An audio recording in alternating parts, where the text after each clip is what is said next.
Hello and welcome along to another episode of this FM22 story, The Head Coach, with me, Daniel. We're back today for part 69 and we are back for a big one. We face leaders Manchester City in the Premier League and it's the eve of transfer deadline day. So Dougie Freedman will be getting to work. So far this month, no big ins for the first team to talk about. Few players rejected us and a lot of outs. So we're going to need to replenish the squad if we want to compete in all fronts after Christmas. We've got City again in the FA Cup after an unfortunate draw.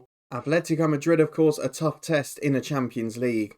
And we're in that little battle again between 4th and 8th in the Premier League. Can we sneak into the Champions League again? Can we keep this side flying on all fronts? Or are we eventually going to get caught up? Because at the moment, it's starting to look like that's the case. So if you're looking forward to seeing how we get on and you are enjoying the series, please do put a thumbs up on the video. Subscribe down below for daily FM22 content from 2 long-term stories. You'll have noticed this week we've already had a couple of special training guide episodes which you can find up in the eye above. There's another one to finish it off coming tomorrow morning. And of course there's also links up there in the eye above to the Twitch channel, the football podcast and the food channel too. But thank you as always for your incredible support. It really is greatly appreciated. Now let's go and get cracking with a lot of news off the pitch because yes, transfer deadline day and the main focus on that front will be tomorrow. But there's been a lot of action this month. And virtually all of it going out of the club. One signing has come in, and that is from today's opponents, Manchester City. But it is a youngster, Brian Holland, for 400,000. He's come in, he's a target man striker, doesn't really suit how we play. But he's the first one of those sort of young, cheap signings for the under-23s that's actually got the ability to make it as at least a Premier League or Championship player. So I don't think we can be too disappointed by that one. What is frustrating though, if we look at the outs, is 3 first team players have left, 2 of them who were actively involved in the squad, another 2 have gone out on loan, and it does leave us a little bit short. 4 players out of the first team squad is not really something this team can cope with when fighting on 3 fronts. So Arta, we know was going already, he's gone to AEK as was pre-agreed, wasn't in our Champions League squad, was declining massively, and probably the only real flop of Dougie's reign, in terms of signing him for 10.25 million in barely getting a game and then being sold for 1.8 a year and a half later. The rest of them though, pretty understandable. In terms of first teamers, Santiago Cáceres at 32 years of age, almost 33, he went for 2.9 million to Racing Club. And to be fair, he came in for 12 million a few years ago, was crucial in our first season at the club, hasn't offered a huge amount this year, and he was gradually dwindling down the pecking order. Had almost become third choice in most positions now. So I understand why he's gone, and it's getting some financial return for someone who's soon to be out of contract and too old and probably too poor to get a new deal. The other 2 are Marino Hinestroza, who has gone out on loan, a left winger, was transfer listed at the request of the staff meeting. He's gone out on loan to Stoke. He's going to be playing there. I think they're still in the Premier League, are they? No, they're a Championship club, so he's going to get some regular football. He joined us last January. He's made 3 league appearances. He came in for 3.3 million, and at least we'll get a couple of £100,000 back, as well as his wages paid for that one. The last deal, though, possibly the most first team one, that is Tanguy and Ndombele. Again, little bit past his prime, 33 years of age now. Had been a really key player for us last year, had a good season, playing 25 games. 13 this year, wasn't too bad at all, but largely a feature off the bench towards the end of the calendar year. It's a player who we've basically sold for the same price that we signed, and he had a good 2 seasons with us. So despite us thinking he was a poor signing and poor value for money 2 years ago, he actually proved to be alright. So very happy that Dougie's got such a good fee for him back. A few others out on loan. Glenn Fitzgerald, probably the pick of the bunch. He's gone to Preston, having not featured much the first half of the year. And Adler the other one, just because he's on 18 grand a week, and it does free up a little bit of the wage bill. What that means is that the transfer budget is now looking a little healthier. So we're back under our wage budget by a big 145,000 now. 8.5 million left in transfer budget, but it's not enough to get young players in. So our director of football keeps having to make bids for 33, 34-year-olds because that's all the budget can afford. So he tried to get Calvin Phillips, who was 34. There's one other who I apologise I've forgotten completely. And now he's going for Bruno Tabata, who is a versatile player, can play anywhere in that sort of four midfield positions other than the holding role. And he's all right, but again, he's 32, there's no resale value. He's coming in, I feel, because he's the cheapest option. And I don't know that that's what we're looking for at this stage when we're trying to be a top four side. So unless Dougie's given some massive money next summer, I don't see how he improves things. And even with Champions League football here at Palace, we're not making money. So real cause for concern. There is a bank loan, but there's not a huge amount being paid, 125 grand a month. It doesn't explain really where the money's going, unless the wages are greatly outstripping the income, which I guess with a small stadium would make sense. So that's a bit of a problem for the future. I feel this is probably the limit of expectation for this club, and if anything, we're going to start to go backwards now. So I will probably have to look at a move next summer after what will have been just over 2.5 years at the club. So let's go and pick our lineup. The other game of the night is interesting for us as well. Chelsea in 6th, 4 points behind us. They're away to mid-table Leicester. And City, top of the table, at home, where we've often been weaker. Probably not where we expect to get results. And we did say it was important we picked up our form when we didn't have European football. And for a little while, it looked like that might happen. You were with me for back-to-back draws against United and Everton. We now have back-to-back games against Wolves. Firstly, in the Carabao Cup quarter-final, we lost 2-1 there despite Alan Rios getting an early lead for us. We did get them back though in the league game. 3-1. Tipple, Castrovilli and Abdul Qadir. 3 in 10 minutes. Made the game look easy. Into January, we've been unbeaten so far, but it started really well. A 2-1 win at home to Fulham, Tyrese Campbell and a late Alan Rios winner. 10 men making it a hard battle for us in the London derby there. Not so much the case away at Arsenal, where we were just fantastic. Tyrese Campbell, Selly and Boyer and Diego Lainez with the goals. One of the few times we've actually been able to put out our strongest side, and it really showed when it came to that game. Home to Newcastle, 2-2 draw against the Moneybags, and it was a lucky one too. Chris Tipple with an equaliser in the 90th minute. Tyrese Campbell had put us ahead late in the first half. And then a 1-1 draw at Leicester, again coming from behind thanks to Tyrese Campbell. And truth be told, with some of the games coming up, it wasn't good enough. We need to win those sorts of games if we want to be a top four side. Our finish to the season includes United and Everton. We've got Chelsea right after an Atletico Madrid tie, Liverpool the other end of it. Will feature in the next episode too. And in Spurs, it's very, very difficult to see where we get our consistency from. Maybe after the next 3 or 4 league games, which on paper look a bit nicer, but they are mostly at home. The difficult one, though, to finish the month is Manchester City. This is the team that we think we're going to pick. Brian Mbeumo, the only player not in the squad, the only one who's not fit, but otherwise it's pretty much first choice. So we've got Grabara between the sticks, Bogle and Teo the fullbacks with Lenormand and Mepham as centre-half.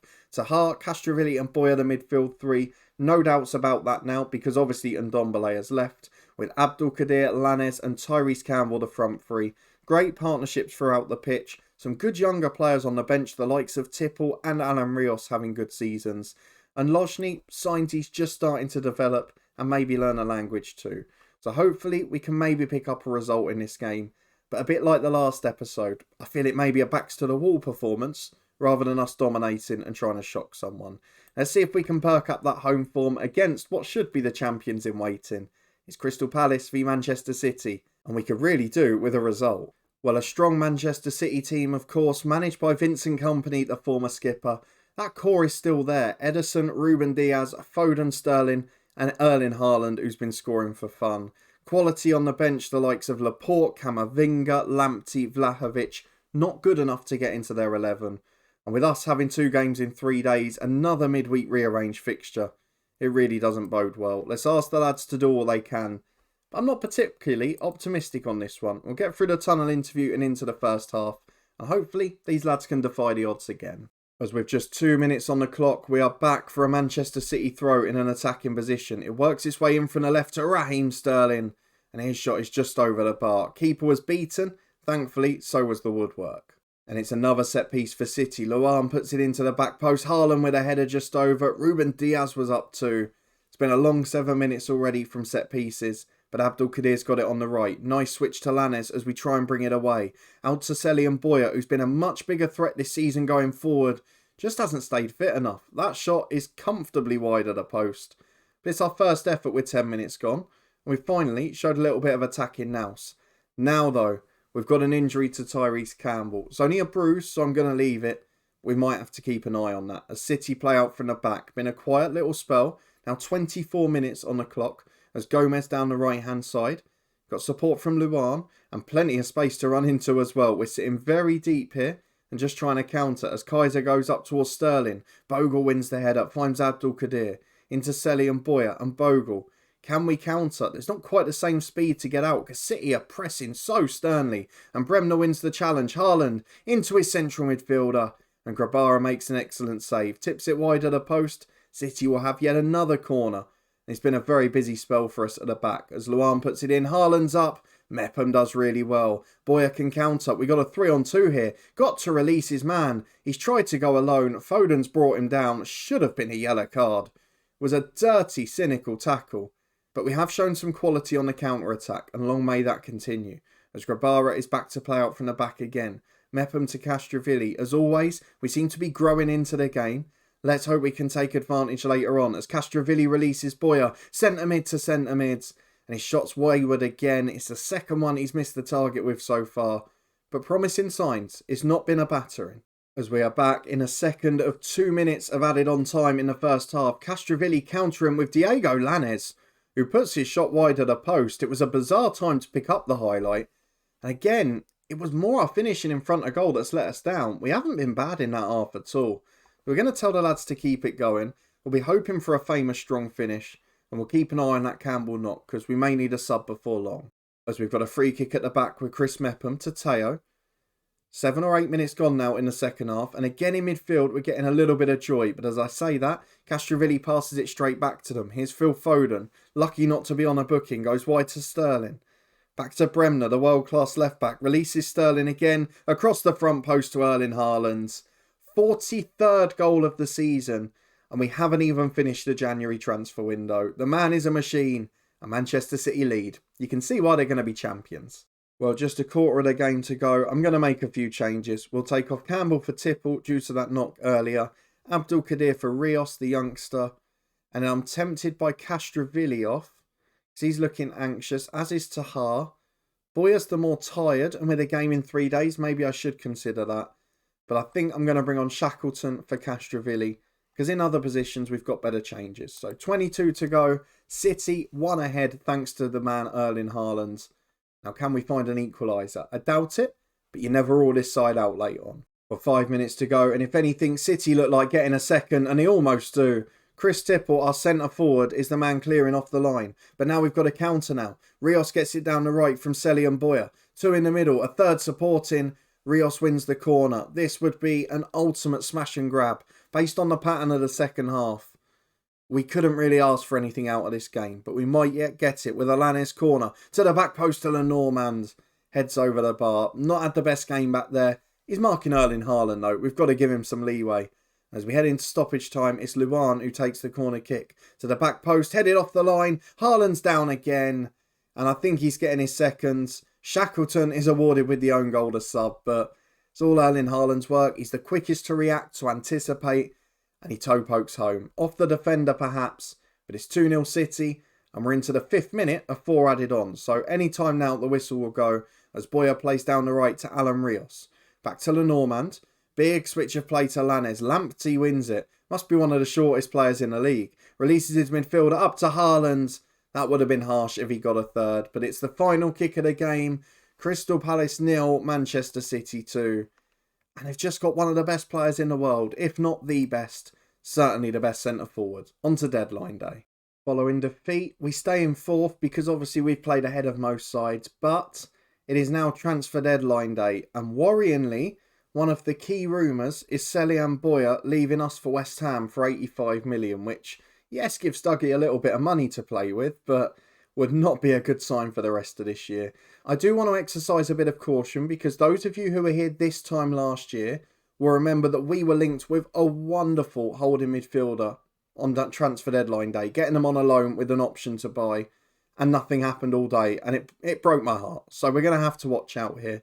We are, though, on that subject, linked with Hertha Berlin's Johan Lepenant. Let's see what he's like. He's 27, he's a French midfielder, he's all right. So actually, that one's not filling my hopes too much. Southampton are linked with Tyrese Campbell too. Selly and Boyer linked with West Ham. It could be a very big mass exodus from this football club because we've already lost a string of midfielders this winter. 3 centre mids, a winger on loan, and a right back, which means one of our backup centre mids has to be more covering at fullback. So we're going to take part in the day. We're linked with Leppanen and with Tabata, who we're already negotiating with. Campbell, Tipple, Rosic, and Selly and Boyer all linked with moves out. Let's take part. Got a feeling this is going to be a very difficult day to watch. 13 hours to go. First offer of the day is for a youngster who I think came through in the youth intake the first year we were here. Dwayne Stultz is now 18. He's not improving as much as he suggested he would. $500,000 plus a sell on rejected. I think he's looking for about 950. But for now, it's our Twitch side, Derby County, missing out. They're going to have to make a bigger offer to satisfy Dougie. We'll be back when there's further news. Very quiet day so far indeed, as with 9 hours left, Bruno Tabata has rejected us and a host of other European clubs to go back to Brazil. I can understand why. It's 120 grand a week. Or is it? Is that his old contract? Oh, he's not joining until the summer anyway. So that makes complete sense. He will not be coming in. There's more offers for Stoltz, both of them rejected, neither going beyond 600 grand overall. But that means there's still this budget remaining, and nothing seems to be done with it so far. With Tabata rejected, there's got to be another offer now, surely. No offers by Dougie, but he has rejected another one for a youngster, Brian Jarvis. He keeps popping up in every window, doesn't he? But nothing doing there. How close were we to signing Tabata? Probably further away than people think. Can we get an offer for someone, please? Because at the moment, we've just significantly weakened our squad. And we've got 3 competitions next month we're supposed to be competing in. 5 hours left. And finally, some movement. An offer for Sebastian Cordova, which we've had a spoiler here. It's another 32-year-old. And these are the only players that Dougie can get on the current transfer budget. So Cordova is a 3-star ability midfielder who can play off the wing. He's not great. The offer has been rejected anyway. There's also an offer for Stultz. One of them has been accepted from Blackburn, which is rising to 900,000. Again, a lot of it in add-ons, only 400 guaranteed up front. And even now, if we try and get ourselves a bit more transfer budget, which I don't think we'll get much of based on our bank balance, it's not going to come in time. So, Dougie, I don't know what to do with him, because I can understand why he's in the market he is, because he's getting the best players for the best value in terms of transfer fee. But he's really not helping us plan here. And maybe his hands are tied too. But 5 hours to go. At least we've seen an offer for someone. We could have one that's accepted for someone that will at least help the squad. That would be pretty helpful, because midfielder-wise, we're getting a little bit shorter numbers. 4 hours to go and a tiny bit more budget going on to the transfer one for Dougie. 120 grand getting added despite 400 grand up front. But that is Dwayne Stultz off to Blackburn. Another one of the youngsters leaving the club. And still no more deals. I am very concerned. Let's see if anything happens. 1 hour to go, and it is going to be a very frustrating day. Jarvis, another offer from Middlesbrough, this time rejected. But we're not going to get anyone now. An offer not made an hour before, nothing's getting done. Yes, he's tried with 2 players, average, ageing, experienced players in midfield. And yes, we haven't lost any superstars today, only a youngster. But over the window, and I'm going to include Arthur because he would have been in the squad now, given the other players that have gone. Arthur, Sassarez, Glenn Fitzgerald, Marino Hinestroza, Tanguy and Dombele, all been involved in first team squads this season more than once. All of them have left, and we have signed no first team players. I'm really not pleased with this, and how we're supposed to compete at the top level. We've definitely reached our ceiling with Palace, and if Boyer keeps picking up injuries, what do we actually do with this squad? Because if you have a look at the bench, we've not got a great deal behind. Lojny can cover as a holding player, but he's also one of our primary backup centre-halves. Jamie Shackleton can play comfortably in centre-mid, but he's also now our only backup right-back because we've lost another one in Glenn Fitzgerald this January.